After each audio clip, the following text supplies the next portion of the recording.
आज की जो कहानी है वो 2001 की है, मतलब 17 साल पुरानी। 2001 एक क्राइम रिपोर्टर के तौर पर ये जितने भी क्राइम जर्नलिस्ट हैं, बल्कि बाकी भी जो अलग अलग जो बीट के जर्नलिस्ट हैं, उनके लिए बहुत ही खबरों से मतलब भरा हुआ साल था और बहुत बड़ी बड़ी चीजें हुई 2001 में। मुझे आज भी याद है, शायद 2001 में जो कुछ हुआ, जो बड़े पैमाने पे एक साथ इतनी चीजें बाकी के कभी सालों में नहीं हुई। शुरुआत होती है 2001 के जनवरी के महीने, 26 जनवरी, जब गुजरात के भुज में भूकंप आता है और बहुत बड़ी बर्बादी होती है। और वो अर्थक्वेक बहुत ही खतरनाक, खौफनाक था और लगातार कई दिनों तक हर चैनल भुज और गुजरात में ही था। अभी गुजरात के भूकंप से लोग उबरे भी नहीं थे कि फिर एक नेपाल से खबर आती है राजशाही परिवार के पूरे 9 लोगों की एक साथ मौत की, कत्लेआम की। ये जून में हुआ था, जनवरी में भूकंप, जून में फिर राजशाही परिवार। जुलाई में फूलन देवी का मर्डर होता है दिल्ली में और वो भी काफी सुर्खियों में रहा। दिन कुछ महीना बीतता और फिर सितंबर आता है तो अमेरिका में 9/11 होता है। ये भी 2001 में हुआ, वर्ल्ड ट्रेड सेंटर और वो प्लेन का उस पर टकराना, वो तस्वीरें आज भी आंखों के सामने, ऐसा लगता कल की बात है। 9/11 के 2 महीने बाद दिसंबर आता है और दिल्ली में फिर से पार्लियामेंट अटैक होता है, एक बहुत बड़ा। हिंदुस्तान में मतलब आतंक का इससे बड़ा हमला कोई हो नहीं सकता, क्योंकि आतंकवाद सीधे उस दिन संसद की दहलीज तक पहुंच गया था। तो पार्लियामेंट अटैक होता। तो 2001 इस मामले में, खबरों के मामले में बहुत सारी ऐसी चीजें हुई। ये जब मैं नेपाल राजशाही परिवार की कुछ चीजें मैं देख रहा था तो फिर मुझे अचानक याद आया कि 2001 में ऐसी बहुत सारी चीजें हुई। तो पहला तो आपको मैंने बताया कि मतलब भुज से लेके 9/11, पार्लियामेंट अटैक, फूलन देवी का कत्ल और नेपाल राजशाही परिवार की मौत, जो आज हमारी कहानी है। ये पूरी कहानी है, इसको लेके बहुत सारे सवाल, रहस्य आज भी जिंदा है।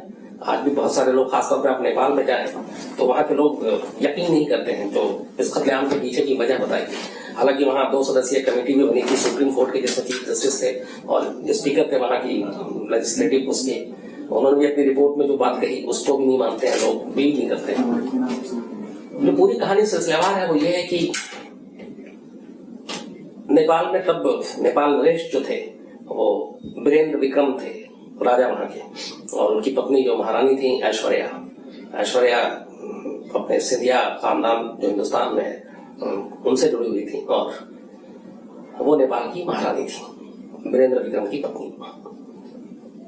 इनके 2 बेटे और 1 बेटी थी। एक बेटा जो था इनका दीपेंद्र, एक निरंजन और एक बेटी।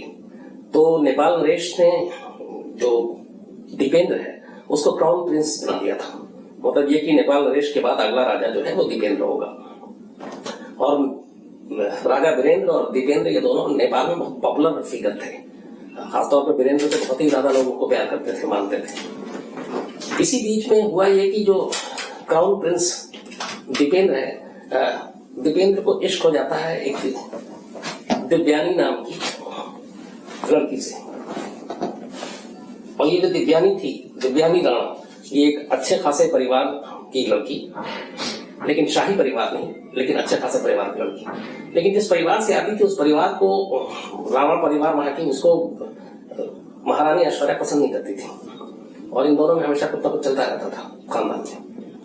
महारानी ऐश्वर्या चाहती थी कि प्रिंस दीपेंद्र जो है वो दिव्यानी से नहीं बल्कि एक सुप्रिया शाह है जो वहां की जो रॉयल फैमिली, उनकी दूर के रिश्तेदार।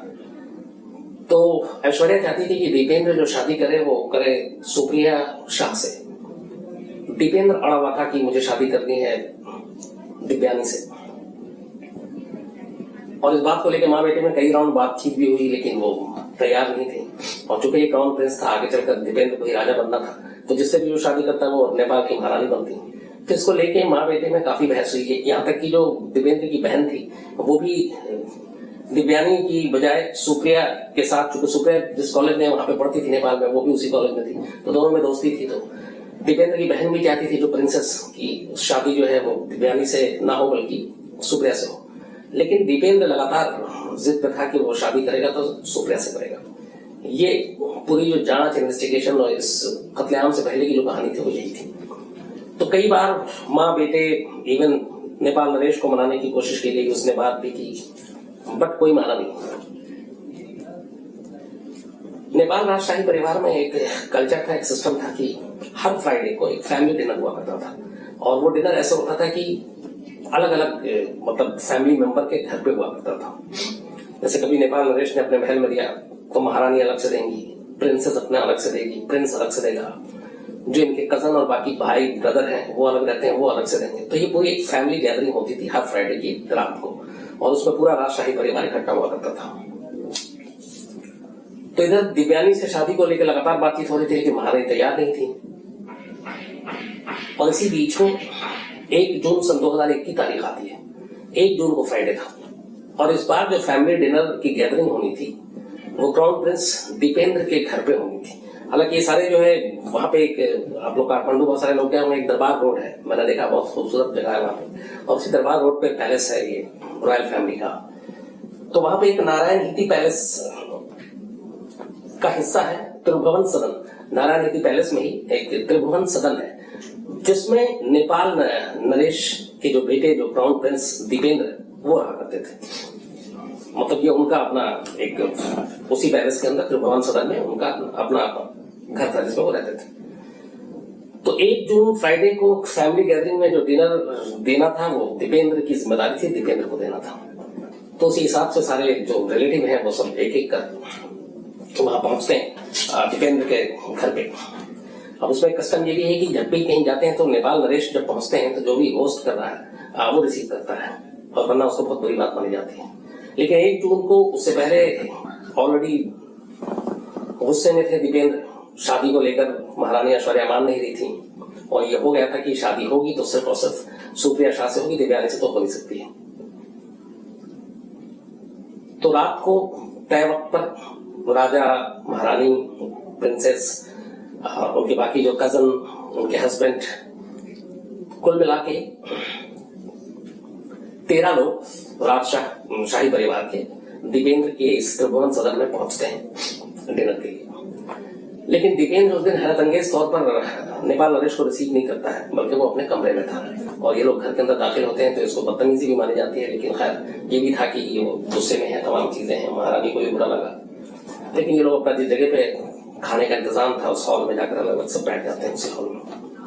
अब जो इसमें जो 9 लोग थे वो 9 के 9 नेपाल नरेश के अपने रिश्तेदार थे, जिसमें खुद दीपेंद्र उनका बेटा, दूसरा बेटा निरंजन जो प्रिंसेस श्रुति जो उनकी बेटी थी, इसके अलावा एक प्रिंसेस शांति जो राजा की बहन, देन प्रिंसेस शारदा ये भी राजा की दूसरी बहन, कुमार खटका ये शारदा के पति मतलब राजा की बहन के पति, इसके अलावा प्रिंसेस जयंती ये राजा की कजिन, खुद राजा रानी और दीपेंद्र, 9 लोग थे।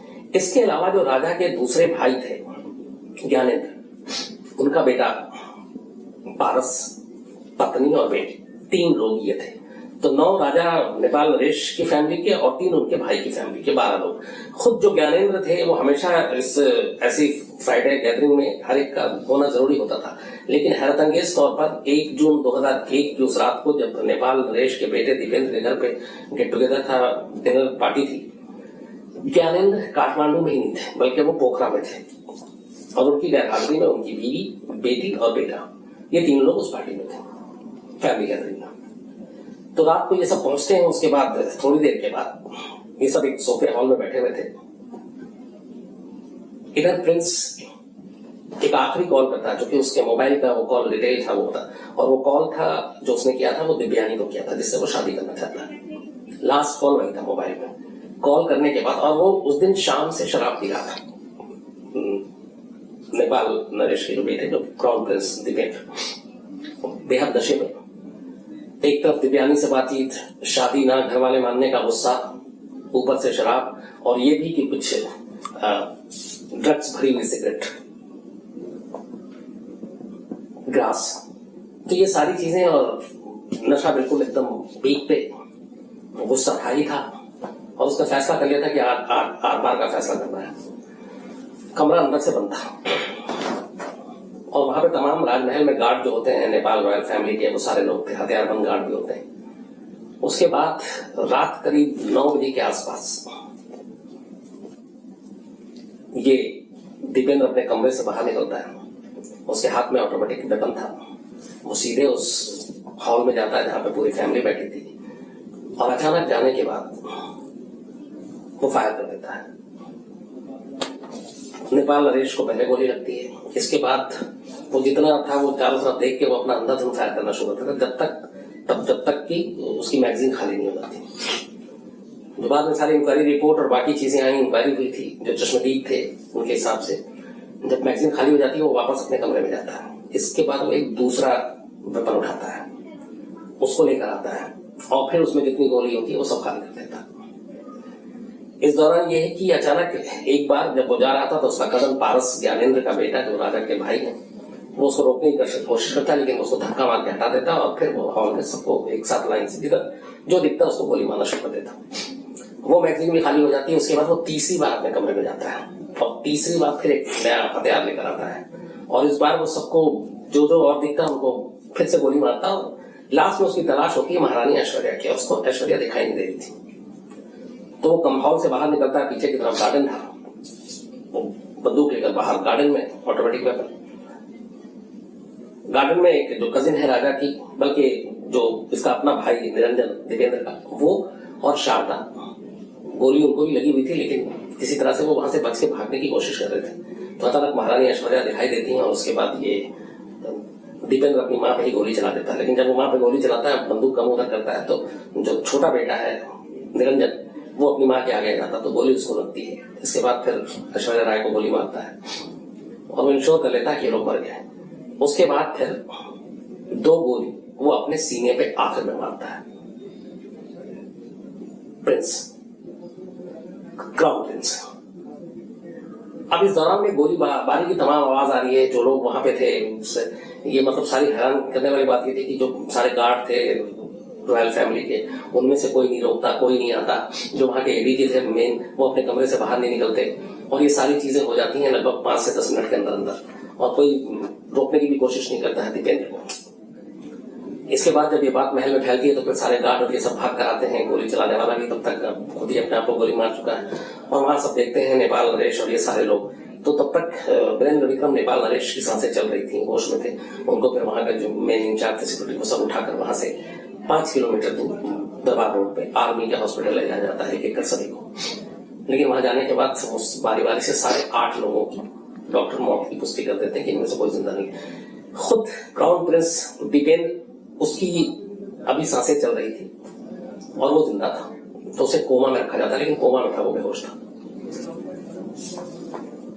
तो नेपाल नरेश के जो अपने करीबी सारे रिश्तेदार थे, बीवी, बच्चे, बहन, ये सारे लोग मारे गए। लेकिन हैरत अंगेज तौर पर जो नेपाल नरेश के भाई ज्ञानेंद्र की फैमिली थी, जिसमें बेटा पारस, बेटी और पत्नी, उनमें से 1-2 को गोली लगी, लेकिन किसी की जान नहीं गई, और वो तीनों बाद में बचे। तो ज्ञानेंद्र के परिवार का एक भी सदस्य नहीं मारा गया, और ज्ञानेंद्र खुद उस दिन नहीं थे वहां पर। उसके बाद कानून के हिसाब से फिर जब कोमा में ही था प्रिंस दीपेंद्र, तो ऐलान कर दिया गया कि नेपाल अगले नरेश दीपेंद्र होंगे, जबकि वो कोमा में है। लेकिन वो वहां का रिचुअल और तमाम रूल कानून जो है राजशाही परिवार का, उसके हिसाब से तो कोमा में रहते हुए ही नेपाल नरेश घोषित कर दिया गया। लेकिन 1 जून की रात से वो कोमा में रहा, और फिर 4 जून को प्रिंस दीपेंद्र की भी मौत हो गई, और मौत का ऐलान कर दिया गया। अब प्रिंस दीपेंद्र के बाद ये कि अब शाही परिवार के जो वीरेंद्र विक्रम के परिवार के सारे लोग मारे जा चुके थे, तो कोई ऑप्शन नहीं था। इसलिए वीरेंद्र के भाई ने ज्ञानेंद्र, जो पारस के पिता, जो उस रात फैमिली डिनर में नहीं मौजूद थे, जिनकी फैमिली के 3 लोग थे, वो तीनों के तीनों जिंदा बच गए। ज्ञानेंद्र वहां के अपने आप को फिर राजा डिक्लेयर करने लगते हैं, और वो नेपाल नरेश बन जाते हैं।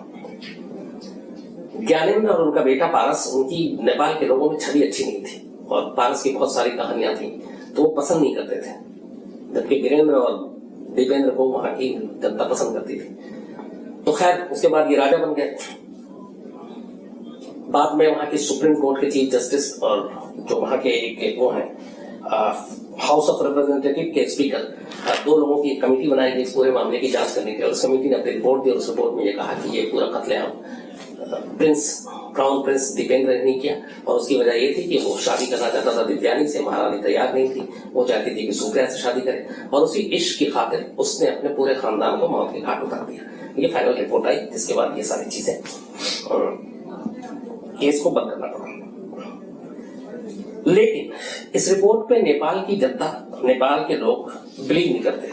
उनका कहना है कि ये ऐसा हो नहीं सकता। और जो प्रिंस दीपेंद्र के जानने वाले जितने दोस्त हैं, उन तमाम लोगों ने अलग अलग बयान दिया। उसने कहा कि वो अपने परिवार को बहुत प्यार करता था और वो अपने इश्क के लिए पूरे खानदान का खात्मा नहीं कर सकता, जब उसे ये भी पता है कि वो अगला नरेश है, अगला राजा है नेपाल का।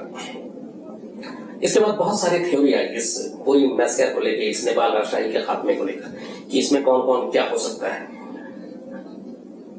एक चीज इसमें जो नई ट्विस्ट आई थी वो आई 2009 में, जब एक तुल बहादुर शेरचंद करके एक शख्स था, वो सामने आया और उसने कहा कि 1 जून 2001 की रात को जो राजशाही परिवार के महल में जो कुछ हुआ था वो उसको मैंने किया था, मैंने जाकर मारा था, और मुझे बदला लेना था, क्योंकि जो विदेश से फंड आता था नेपाल की जनता के लिए वो शाही परिवार अपने ऊपर खर्च कर लेती थी, और मुझे इस बात का गुस्सा था।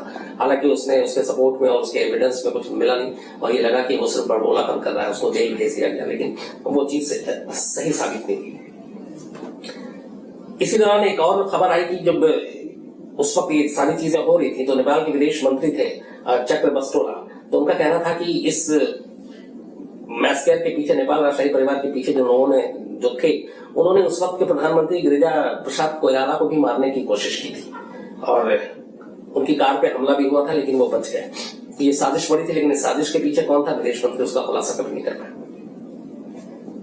एक पेशे से पत्रकार वहां के थे, कृष्ण अभिरव, उन्होंने एक इसके ऊपर पूरी किताब लिखी, पूरी इस मैसेकर के ऊपर, और उसमें उन्होंने लिखा था कि दरअसल उस रात दीपेंद्र के भेष में वहां नकाबपोश आए थे हथियार बंदूक, और उन्होंने गोलियां चलाई थी अंधाधुन, और उन्होंने दीपेंद्र को भी मारा था। दीपेंद्र का इसमें कोई रोल नहीं था।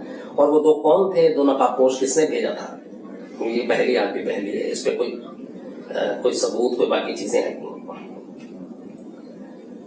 एक वहां पे जो आम लोगों की धारणा थी वो ये कि इस पूरे हत्याकांड के पीछे दीपेंद्र नहीं बल्कि ज्ञानेंद्र ही है, राजा के छोटे भाई, और उन्हें पता था कि जब तक नेपाल नरेश को सिर्फ मारने का फायदा नहीं है, उनके दोनों बेटे, एक तो क्राउन प्रिंस दीपेंद्र और दूसरा निरंजन, इन दोनों को भी मार देंगे, तभी वो गद्दी खाली होगी और फिर उनकी फैमिली का कोई बन सकता है, उसमें वो या उनके बेटे। तो ज्ञानेंद्र की भूमिका को लेकर वो सारी चीजें कि उस रात उनका गायब होना, उनकी फैमिली का किसी भी शख्स की मौत ना होना, सबका बच जाना, फिर ये कि पारस ने दीपेंद्र को रोकने की कोशिश की और पारस को हटा दिया उसने, जबकि वो सबको गोली मार रहा, तो पारस को क्यों नहीं गोली मारा। तो ये सारी चीजें शक के कटघरे में ज्ञानेंद्र भी थे, लेकिन ज्ञानेंद्र राजा बन चुके, इसलिए उसके बाद कुछ हुआ नहीं। एक वहां की जो पूर्व पैलेस मिलिट्री थी सेक्रेटरी वहां की, जनरल विवेक शाह, उनका ये कहना था कि इस पूरे हत्याकांड की जो साजिश रची थी वो पहली बार इंडिया का नाम आया था, इसके पीछे रॉ थे, और रॉ ने ये काम किया था। राजशाही परिवार, चूंकि शाही परिवार के साथ कई चीजें थी, कुछ मतभेद था और वो नहीं चाहते थे, इसीलिए भारत की खुफिया एजेंसी रॉ ने इस हमले को अंजाम दिया। हालांकि तब भारत ने बयान दिया था कि इससे हमारा कोई लेना देना नहीं है। तो एक ये भी थ्योरी थी, लेकिन उसमें कुछ हुआ नहीं। एक जो सबसे बड़ी बात थी वो ये कि जब दीपेंद्र जो क्राउन प्रिंस है वो मौत हुई 3 दिन के बाद 4 जून को, तो दीपेंद्र का पोस्टमार्टम नहीं किया गया। बहुत सारे लोगों का था कि दीपेंद्र के पोस्टमार्टम से बहुत सारी चीजें खुल सकती थी कि वही कातिल है, या फिर उसकी मौत कैसे हुई, गोली 2 थी लेकिन और भी कुछ चीजें आ रही थी सामने, तो पोस्टमार्टम ना होना भी एक शक और सवाल पैदा कर रहा था।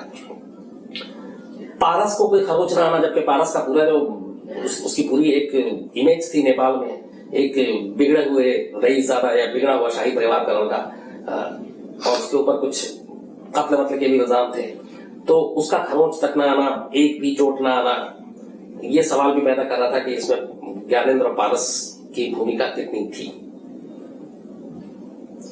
तो वो भी उसमें कुछ नहीं आया चीजें। तो ये सारी थ्योरी हुई, इसमें सारे में जांच भी हुई, लेकिन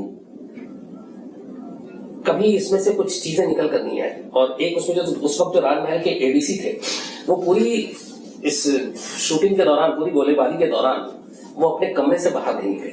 तो इस पे एक शक और सवाल हमेशा बना हुआ था। तो कुल मिला के आज 17 साल के बाद भी ये सवाल, ये शक अपनी जगह कायम है कि क्या एक इश्क में अंधे होकर राजकुमार ने अपने ही पूरे खानदान का खात्मा कर दिया, या उस राजकुमार को मोहरा बनाया गया और उसके पीछे साजिश किसी और की थी? क्या राजा के भाई ने गद्दी हथियाने के लिए अपने ही भाई और उसके पूरे खानदान को रास्ते से हटा दिया? क्योंकि अगर उनके परिवार का कोई भी एक बचता तो फिर गद्दी का हकदार वो होता, लेकिन दोनों बेटे बेटी, महारानी, बहन सारे मारे गए। तो राजा वीरेंद्र विक्रम की फैमिली के सारे लोग मारे गए। 9 लोग थे, जिसमें बेटा, बेटी, महारानी पत्नी, बहन, बहन के हस्बैंड। लेकिन उनके भाई ज्ञानेंद्र के परिवार का एक शख्स भी नहीं मारा गया। और इसी चीज ने ज्ञानेंद्र को हमेशा शक्ति कटघरे में खड़ा रखा। क्योंकि सारे फैमिली के लोग मर चुके थे, तो अब राजशाही परिवार का जो उत्तराधिकारी, गद्दी का दावेदार, वो सिर्फ वही हो सकता था, ज्ञानेंद्र और परिवार के लोग। और फिर 2001 में ज्ञानेंद्र नेपाल नरेश बनते हैं, राजा बनते हैं।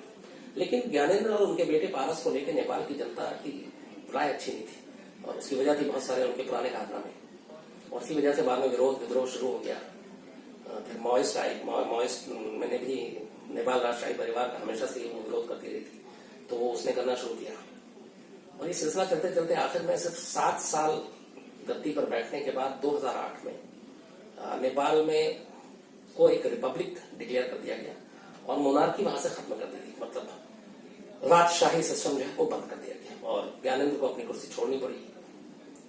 और तो पूरा शाही परिवार की जो संपत्ति थी, नेपाल नरेश, वीरेंद्र विक्रम, उनके पूर्वजों की सब, वो सारी संपत्ति सरकार ने अपने कब्जे में ले ली। जो दरबार रोड पे महल है, वो उससे लेकर सारी चीजें, सिर्फ ज्ञानेंद्र की जो कुछ पर्सनल प्रॉपर्टी थी वो हवाले किया गया।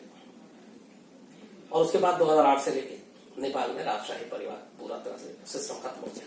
हालांकि कहते ये हैं कि अगर राजा वीरेंद्र विक्रम होते तो शायद नेपाल से राजशाही जो ये मोनार्की है इस खत्म नहीं होता, क्योंकि नेपाल की जनता उन्हें बहुत प्यार करती थी। उन्हें विष्णु का, मतलब वहां के नेपाल नरेश को विष्णु का अवतार माना जाता, तो वो सारी चीजें काफी, और दीपेंद्र को भी वहां की जनता काफी मानती थी। लेकिन इसका ठीक उलट था ज्ञानेंद्र और पारस के साथ। तो ये पूरी कहानी थी। 17 साल बीत गए हैं आज भी, लेकिन ये सवाल, ये शक अपनी जगह कायम है कि वाकई इस राजशाही परिवार के खात्मे के पीछे प्रिंस दीपेंद्र था। क्योंकि दीपेंद्र के जानने वाले, उसके करीबी दोस्त, सभी का यही कहना है कि वो कभी ऐसा नहीं कर सकता। वो अपनी फैमिली को बहुत प्यार करता था और एक लड़की के लिए खानदान का खात्मा नहीं कर सकता। तो इसके पीछे साजिश किसकी थी? क्या दीपेंद्र को मोहरा बनाया गया? दीपेंद्र की मौत के बाद उसका पोस्टमार्टम क्यों नहीं किया गया? ज्ञानेंद्र उस दिन क्यों पोखरा में थे, वहां नहीं आया? ज्ञानेंद्र का बेटा पारस, बेटी और पत्नी उस अंधाधुंध गोलीबारी में सिर्फ यही 3 कैसे बचे, जबकि बाकी उस हॉल में मौजूद कोई भी शख्स जिंदा नहीं बच पाया? पारस को सामने देख के भी अपने हाथ से धक्का देकर दीपेंद्र ने हटा दिया, लेकिन उसको गोली नहीं मारी। ऐसा क्यों, जबकि उसके सर पर खून सवार था? तो ये भी है कि आज भी यही है सारी की इसके साजिश के पीछे कुछ और लोग थे, लेकिन कौन थे ये कभी खुलासा नहीं हुआ। और कुल मिला के कहानी को यहीं पर लाकर एक ठहराव मिला, एक अंजाम तक पहुंचाने की कोशिश की गई, और वो यही कि एक लड़की के इश्क में एक राजकुमार ने अपने पूरे खानदान का खात्मा कर दिया। और आज भी रिकॉर्ड पे इस कहानी का जो क्लाइमेक्स, द एंड, जहां पे आके खत्म होता है। हाल कहानी में जितना ही, अब आपसे मुलाकात होगी कल रात 9 बजे किसी नई कहानी के साथ। तब तक अपना ख्याल रखिएगा। Thank you very much.